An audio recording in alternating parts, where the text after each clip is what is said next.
UP के बलिया में BJP कार्यालय में झाड़ू लगाने वाले मामूली गरीब कार्यकर्ता संजय मिश्रा जिलाध्यक्ष बन गए।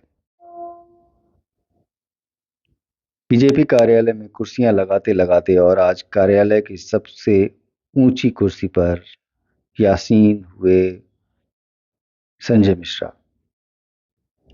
पत्नी ने कहा, आज इनके नाम की घोषणा सुनते ही आंखों में आंसू आ गए। तो संजय मिश्रा ने कहा, सुबह उठकर सबसे पहले कार्यालय का ताला खोलकर झाड़ू लगाता, फिर कुर्सियां ठीक करता। इसके लिए बहुत जलील होना पड़ा। उनका मजाक उड़ाया गया, लेकिन पार्टी जिलाध्यक्ष बनाकर सबको चौंका दी।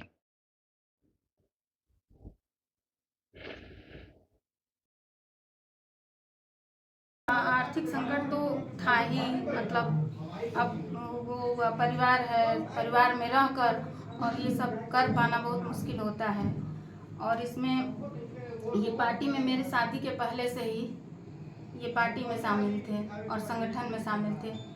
और संगठन के मतलब सारे पदाधिकारियों से लेकर छोटे से बड़े सबकी इज्जत सम्मान करना, इनके मतलब उसमें जो है दिमाग में हमेशा यही रहता था कि सबकी इज्जत करना, सम्मान करना। और वैसे हम भी ढल गए इनके साथ साथ। और हमारे अंदर भी यही आ गया कि मतलब अब इनसे ज़्यादा मतलब हमको ये है, इनके सम्मान की चिंता थी कि इनका सम्मान कहीं कम ना हो हमारी वजह से। इसलिए मैं इनको कहीं रोकी नहीं और समाज का चाहे परिवार का चिंता न करते हुए ये अपने पार्टी और संगठन में आगे निकल गए और आज यहाँ पहुँचे हैं। आज बहुत बड़ी खुशी की दिन है, बहुत ज़्यादा। आज इनका नाम सुनकर मेरे तो आंखों में आंसू आ गए कि आज जाके इनको पार्टी के लिए और संगठन के लिए कुछ करने के लिए बड़ा पद मिला।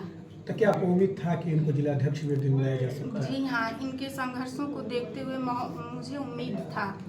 और मैं किसी बिना डर और भय के बस भगवान पे भरोसा करके इनके संघर्ष को देखते हुए और मैं ये जान गई थी कि इनको आज नहीं तो कल सफलता मिलेगी। इस तरह का त्याग था। मतलब अब परिवार में सभी परिवार में बहुत लोग रहते थे और उस परिवार में रहते हुए आर्थिक स्थिति का या समय का हर चीज़ का मतलब जैसे एक पाबंदी हो, उस तरीके से हम रहे हैं। जो सपने थे बच्चों के वो पूरा तो नहीं हो पाते होंगे जब ये नहीं जब गाँव घूमते थे। सही बात है।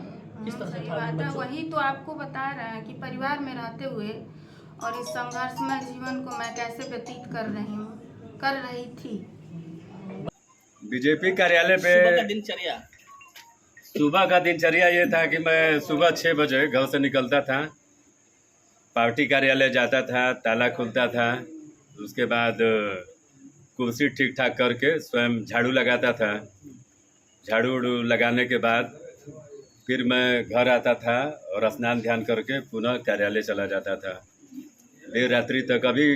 कभी कभी तो ऐसा होता था कि किसी परीक्षा के कारण या किसी बीमारी के कारण किसी को हॉस्पिटल ही आना हो, परीक्षा के कारण विद्यालय आना हो, तो जो कार्यकर्ता होते थे वो मुझे फ़ोन करते थे कि भाई मेरी लड़की आ रही है, चाहे लड़का आ रहा है, रात्रि में यहीं कार्यालय पे विश्राम करेंगे। तो वो फ़ोन 11 बजे भी रात्रि में आ जाए, चाहे 12 बजे आ जाए, तो मैं बिना आलस्य किए मैं स्वयं जाता था। उस समय भी ताला खोलता था, उनको पूरी व्यवस्था बना के, और फिर मैं घर आता था। यह प्रक्रिया मुझे लगता है कि निरंतर कई वर्षों तक चली। आज चूँकि अपना नया कार्यालय बन गया है। लोग बहुत कुछ बोलते भी थे उस वक्त। जी, बहुत कुछ बोलते थे। बहुत आप लोगों ने बहुत झेला भी है, लोगों की बहुत झेला है, लेकिन एक लोग करते थे वो याद है उस समय वो बात। लोग मजाक उड़ाते थे कि ये सब करने में कुछ है वो नहीं, और ये जो आप कर रहे हैं इसका कोई लाभ मिलने वाला नहीं है। तो चूंकि आदमी हर विषय को नज़रअंदाज करता था, मन में कार्यकर्ता का भाव था, तो कार्यकर्ता के भाव के नाते चूंकि संघ का मैं स्वयंसेवक हूँ और संघ में स्वयं की प्रेरणा से काम करने वाला ही स्वयंसेवक होता है, इस भावना के साथ निरंतर चाहे कोई भी काम रहा हो, झाड़ू लगाना हो, कार्यालय बंद करना हो, खोलना हो, मंच का संचालन करना हो, माने किसी भी क्षेत्र में अगर लगाया जाए संगठन के द्वारा तो बखूबी उसका निर्वहन होता था। ये जो परिवार की जो जरूरतें थी वो कैसे आप पूरा करते थे? क्योंकि आप अब परिवार की ज़रूरतों को सबसे पहले तो संगठन की क्या ज़रूरत है उसको पूरा करना है, या भाव लेके आदमी काम करता था। कभी कभी मेरे पिताजी उस समय जिंदा थे, वो काफ़ी नाराज़ हो जाते थे और क्या कहते थे? अब क्या कहा जाए, वो एक अभिभावक के नाते